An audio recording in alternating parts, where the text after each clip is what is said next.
Hello, I'm Paul Beckwith, and a new paper has come out recently on how much CO2 is being absorbed by the oceans. And surprisingly, 90% of CO2 that's absorbed in the oceans is done in the polar oceans.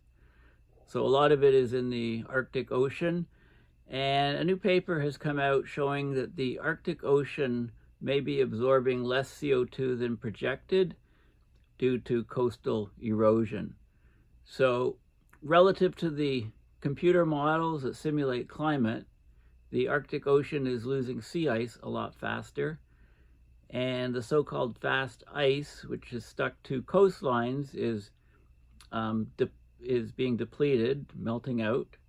So the permafrost on the coastlines is thawing, and the actual coastlines are undergoing a lot more erosion than they would otherwise if it was colder and if there was sea ice and permafrost on the land. So when you feed all this into the climate models, it doesn't paint a pretty picture. So I'll talk in detail about this new peer-reviewed research. I'll talk a little bit about the carbon cycle and how permafrost fits into it, and the Arctic sea ice depletion, and so on. Okay, so this is the article. It's a good article in the LA Times, open source. It's not behind any paywall. Okay, so this is some of the groundwater, the bogs, etc. When the permafrost melts out, there's slumps often. It creates sort of like a cavity which can fill with water, so you can get a pond on the surface, melting permafrost below it. This is in Sweden, the picture. Okay, so as the Earth is warming, the Arctic Ocean's ability to absorb carbon dioxide from the atmosphere is decreasing due to the melting permafrost and the worsening coastal erosion, according to this new research. So this study was just published Monday of last week, and it modeled the different ways that the Arctic is affected by permafrost erosion, how much carbon is released, etc. And it found that by 2100, this coastal erosion effect, it may contribute to an annual increase in atmospheric CO2 that's equivalent to about 10% of all European car emissions. Okay, they always try to put it in these sort of comparisons to put it into context, but that doesn't mean a lot to us in North America, right? But anyway, these findings have concerning, worrisome implications about the ocean's vital ability to act as a carbon sink, or a place that removes greenhouse gases from the atmosphere. Okay, so the problem is we know that these carbon sinks are failing. Emissions are still going up, which will raise CO2 levels in the atmosphere-ocean system, but the sinks on the planet that absorb CO2 are failing. So with less CO2 absorbed, the levels in the atmosphere and oceans go up even more, okay, which is a huge problem because we're still putting more in through our industrial processes, through our anthropogenic emissions. Okay, so the Arctic Ocean's ability to act as a carbon sink is failing, being reduced, and coastal erosion is a new factor. So this study builds on previous research that found erosion of coastal permafrost is accelerating and could increase by a factor of 2 to 3 by 2100. And that's mostly because permafrost, right? It's soil that was once permanently frozen is no longer permafrost, it's temporary frost, or it's very frost, variable frost. It's nothing permanent about it anymore as climate change accelerates. So this so-called permafrost is beginning to thaw at a faster rate and for longer stretches of the year, longer durations, because of our changes to the climate, human-caused climate change. So during summer months along the Arctic coast, the soil's not frozen anymore, so the ice is not there, there's open water. That makes the coast vulnerable to waves and storms, storm surges that erode the coast, and then they move the soil. They mobilize the soil, it goes into the ocean, and the sink ability decreases. Now, we know just a couple of weeks ago, we're in northern summer, hemisphere summer, boreal summer. Just a couple of weeks ago, so in late July, early August, we had heat waves, record heat waves along the Arctic coastlines in places like Inuvik, where temperatures reached almost 30 degrees Celsius, for half a week anyway. Like it's horrifying. Heat waves right along the Arctic coast. So of course, permafrost there doesn't have a chance, sea ice doesn't have a chance, and we get a lot more carbon released to the atmosphere. We lose the carbon sink. The erosion could reduce the ocean's ability to absorb more than 14 million tons of CO2 per year by century's end. A typical passenger car emits about 5 tons of CO2 per year. That's a gasoline powered passenger car. So permafrost has historically stored large amounts of the planet's carbon, and I'll show you the carbon cycle in a minute. By some estimates, there's 2.5 times more carbon locked in permafrost than there is in the global atmosphere. This is according to the National Snow and Ice Data Center, and they have a good section on permafrost, which I'll also look at. So many researchers are concerned that the loss of permafrost will release that carbon and radically alter our planet Earth.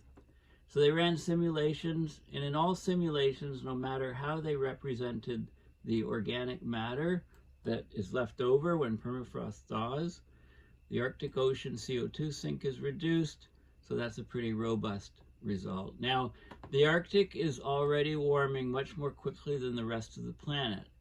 It's at a rate 3 to 4 times faster than the global average. So at least, we're getting progress, because they used to always say twice the global average, 2 times, and I would always say that's wrong. It's 3 to 7 times. So they're saying anyway 3 to 4 times now. So they're getting closer to the truth. The modeling found some acute hotspots of permafrost erosion, including Drew Point in Alaska, the Mackenzie River Delta in northern Canada, and also in parts of Siberia. So really high hotspots of permafrost erosion. Local impacts include ocean acidification and adverse effects on coastal ecosystems. Right, so as the CO2, as we get the coastal erosion and the CO2 into the ocean, we get ocean acidification, of course. There's some coastal communities in the far north, Shishmaref in Alaska is an example. They're facing pressure to relocate because of the increasing erosion, the storms, the sea level rise, and the melting sea ice. So they're losing their heritage, they're losing archaeological sites. Now we know that sea ice in the Arctic has declined precipitously since the 1970s. So in July, the Arctic sea ice was 7% below average. But the permafrost is warming at a very rapid rate.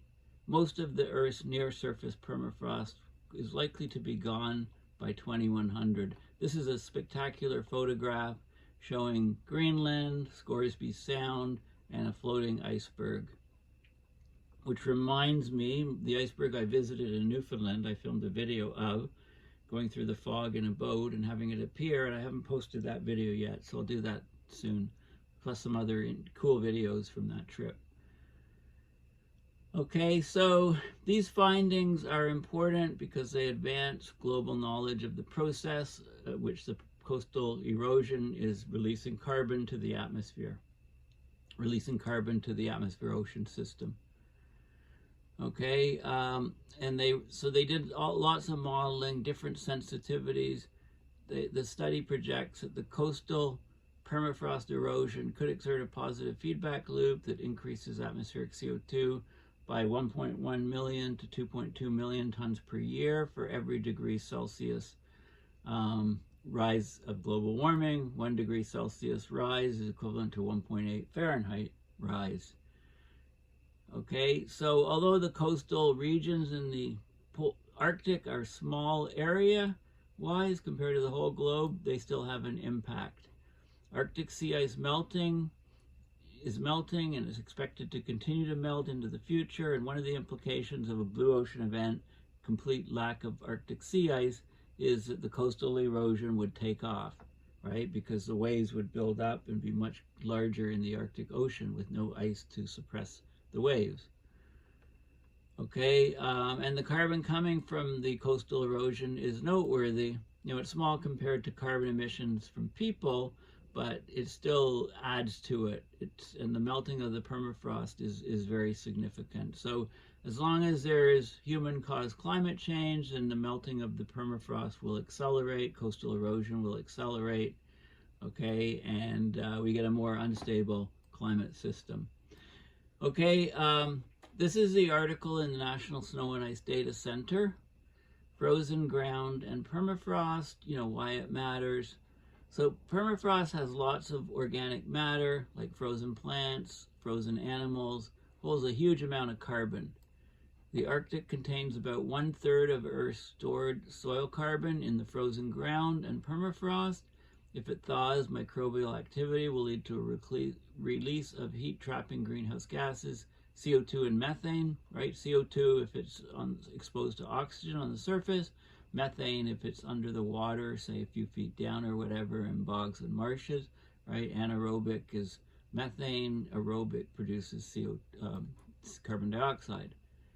So as of 2020, estimates suggest as much as 2.5 times more carbon is locked within the permafrost than there is in the global atmosphere. So the loss of that permafrost with the release of carbon, it would radically change the water and carbon cycles. It would be basically a huge feedback to accelerating climate change.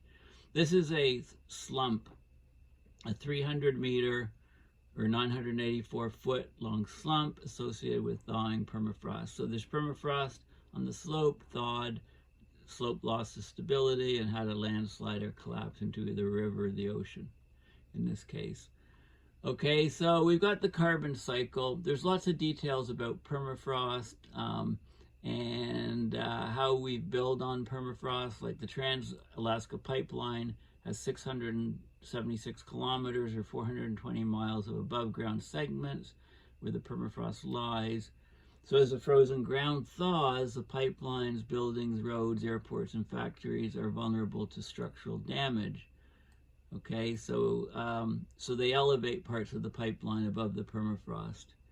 Okay, so we've got the carbon cycle here. Let's have a look in more detail at the carbon cycle.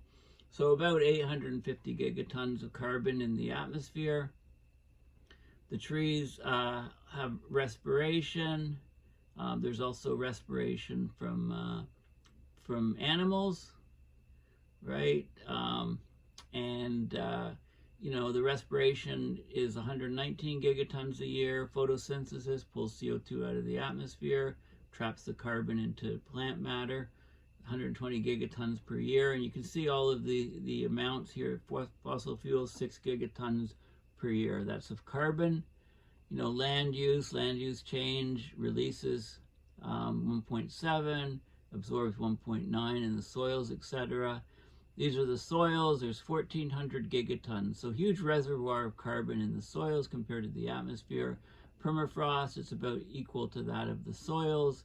You know, that's, and fossil fuels in the ground. This is coal and oil and natural gas buried deep in the ground, 4,000 gigatons. The oceans are a big carbon sink, 38,000 gigatons, right? It dwarfs all of the other sinks, except, you know, there's more in rocks, of course, 66 million gigatons. But we've got the ocean. The ocean is outgassing about 88 gigatons of carbon per year. There's CO2 exchanging up into the atmosphere, and it's absorbing about 90. So, you know, the net is a sink of about 2 gigatons per year. Right, about 1/3 of our fossil fuel emissions, but that's reducing. Okay, so we've got this carbon cycle here. We'll go back to the article. So, you know, carbon sinks and sources. They talk about frozen ground and wildlife, how when the permafrost is thawing, it's affecting animals a lot. Here's an Arctic fox, there's caribou, grizzly bears, etc. So it's affecting animals in a big way. It's affecting people. This is Dawson City in Canada. Now, the gold rush was from 1896 to 1899. Most of these structures were built then.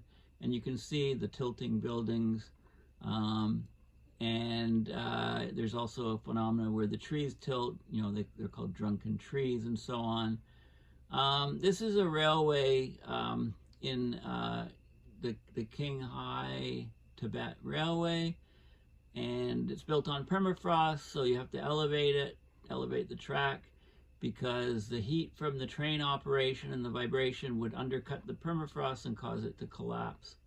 Right, so they put it on these big pylons. It's the only way they build on permafrost. Here's a railway line that's actively sitting right on the permafrost, which is thawing, so it becomes all warped and twisted. This is Inuvik, Northwest Territories, Canada, right on the coast of the Arctic Ocean.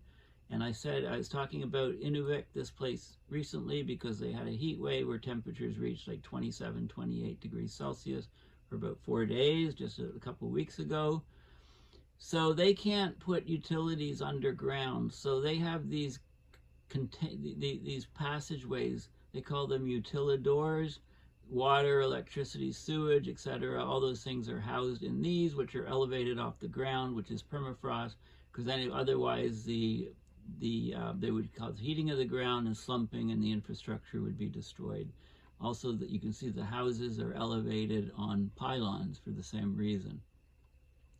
This is the Alaska pipeline, and I mentioned it has to be, you know, often you have to heat the oil to keep the viscosity low enough to pump it, and that heat would undercut the permafrost. So this is also elevated on it's elevated on stilts above the ground, so it doesn't melt the permafrost, causing slumping.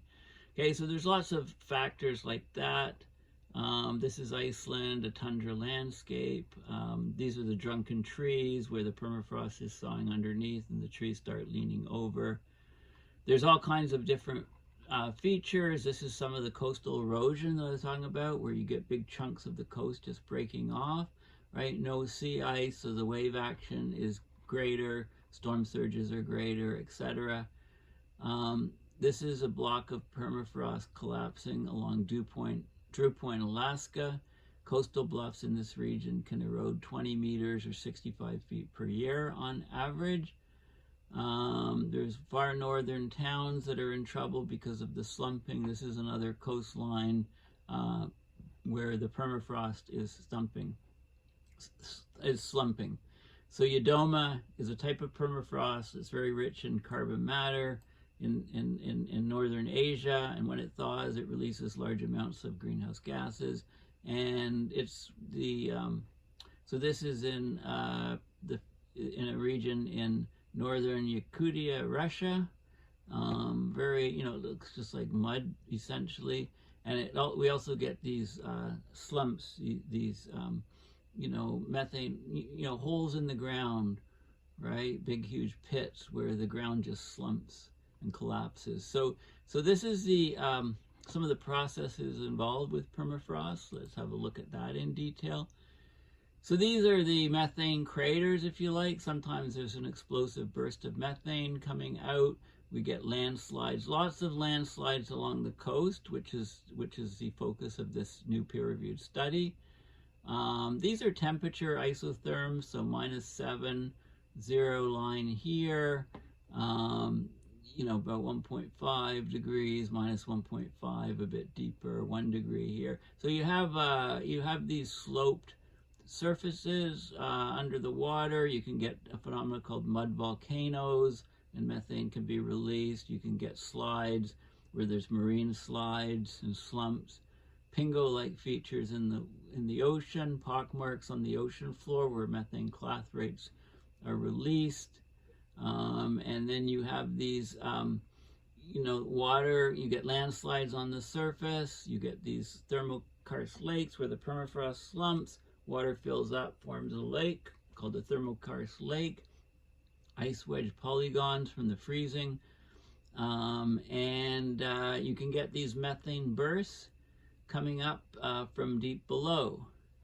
Okay, so there's all kinds of you know, information here on permafrost in its different forms, both subsea permafrost, surface permafrost, permafrost that goes deep down underneath the surface, causing all of these different types of features. So we're focusing on the permafrost along the coast slumping in this paper. So let's just go back to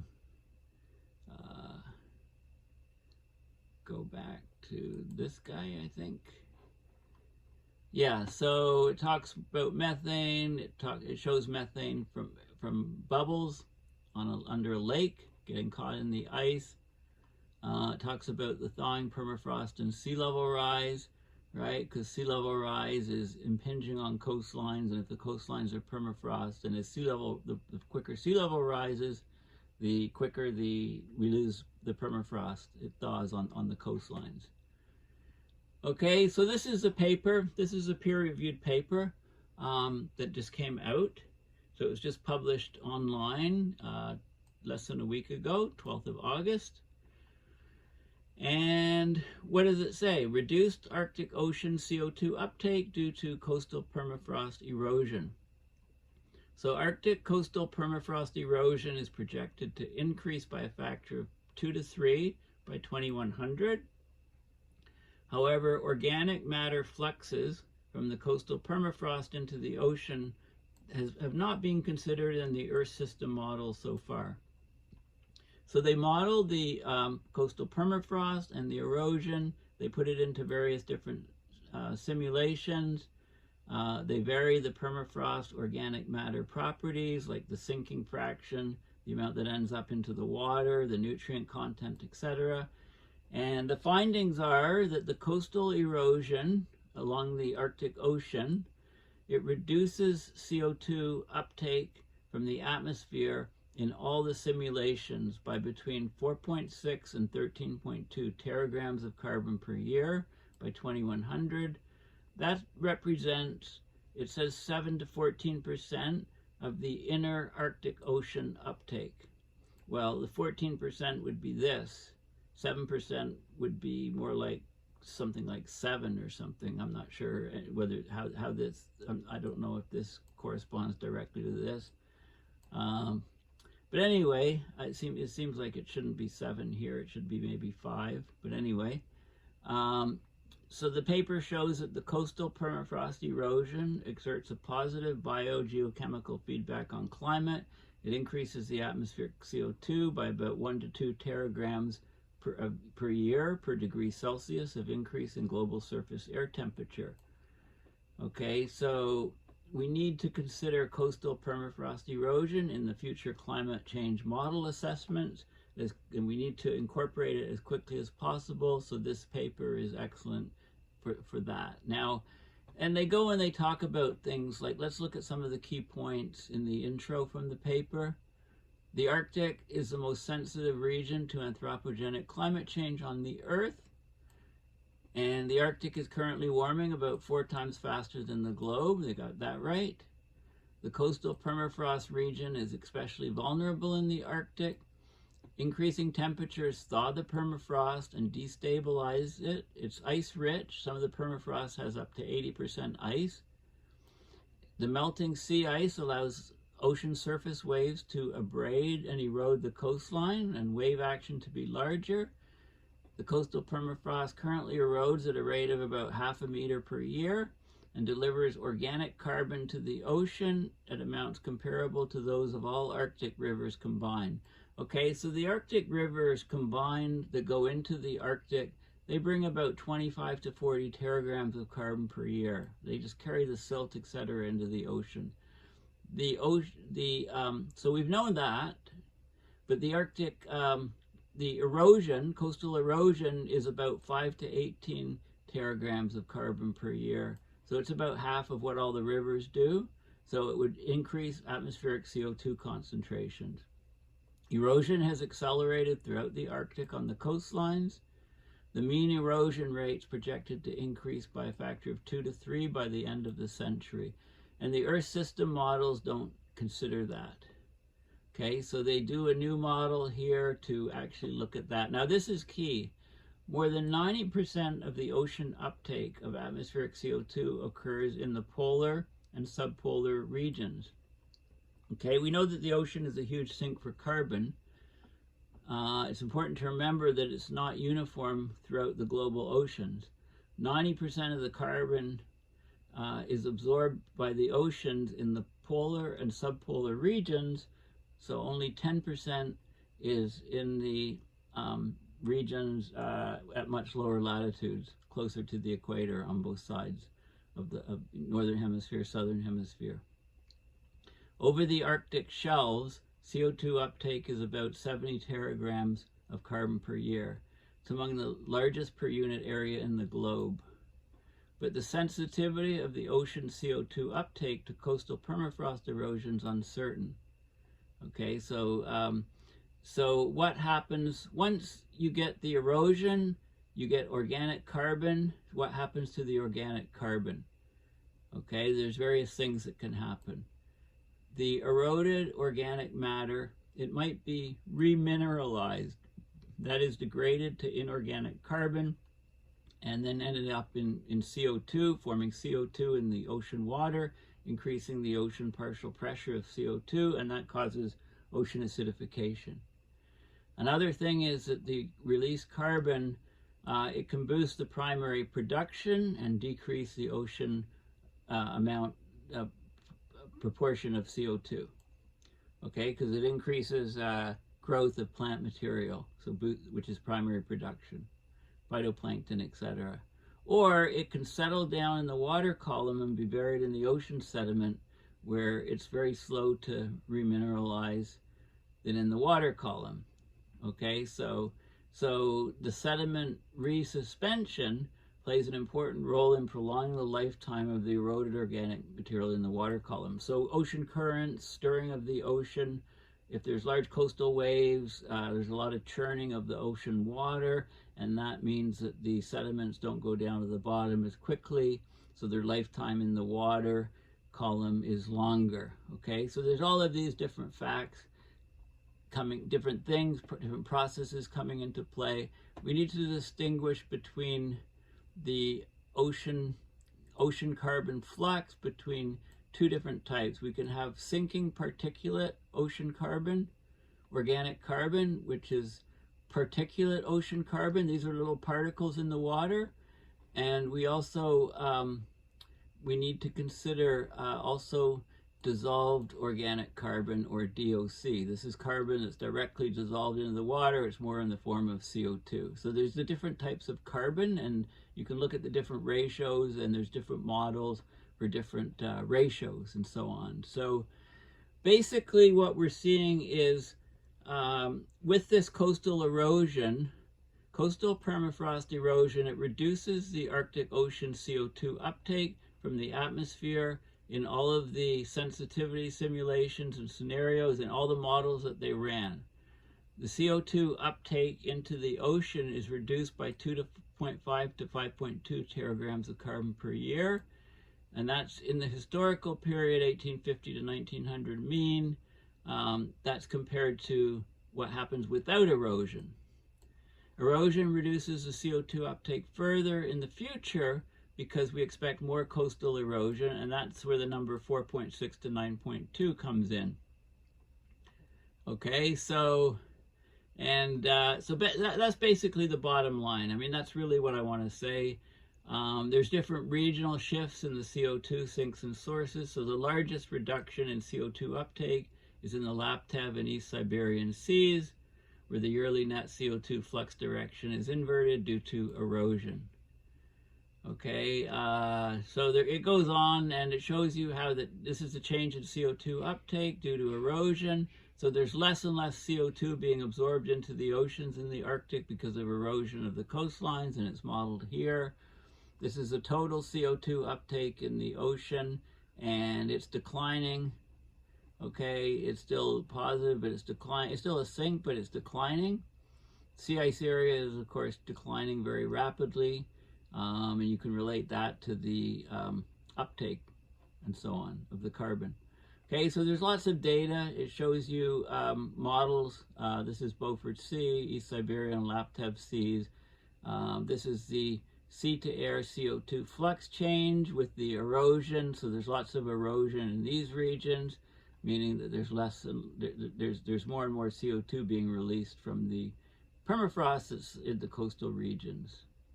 Okay, so it's a problem there. There's lots more data, you know, plots and curves, and you know, it's got seasonal variation of you know, how it's expected to change with increasing erosion, increasing climate change in the different IPCC models. This is the also, you know, surface partial pressure of CO2 change, the alkalinity change, dissolved inorganic carbon, alkalinity change, and so on. So there's, then they look at the sea ice and see how the sea ice climate, the erosion climate feedback is mediated or monitored or sort of metered, controlled by sea ice. If there's sea ice, if there's lots of sea ice, especially fast ice, then these processes all slow down. Coastal erosion slows down, wave action is smaller, but with the loss of sea ice, everything is speeded up and made worse. So they model how the change in the Arctic CO2 uptake due to coastal erosion. This is the Arctic mean open water. So this is basically the duration of days with open water at the surface, ocean water surface. So, you know, when there's more and more days with open ocean and no ice, then the CO2 uptake decreases significantly. Okay, that's what all of the data is showing.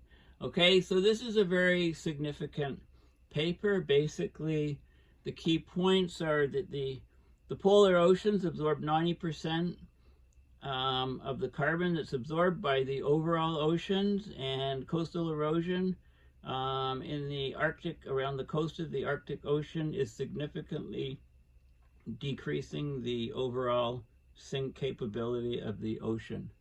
And the coastal regions up there are warming extremely fast. There's more and more permafrost thaw on the coastlines. There's less and less sea ice, so the wave action is higher. Of course, global sea level rise makes the situation worse because it brings the water over onto the land and it undercuts the permafrost even more. So all of these factors are feedbacks that are all accelerating Arctic warming and accelerating the disruption of the jet streams, and therefore accelerating weather extremes that we're seeing around the globe, etc. You know, it's all one big cascading, changing, rapidly changing system, thus, you know, abrupt climate system mayhem, as I've been saying for years. Please consider going to my website, paulbeckwith.net, and donating to PayPal to support my research and videos as I connect the dots on abrupt climate system mayhem. Thanks for listening. Bye for now.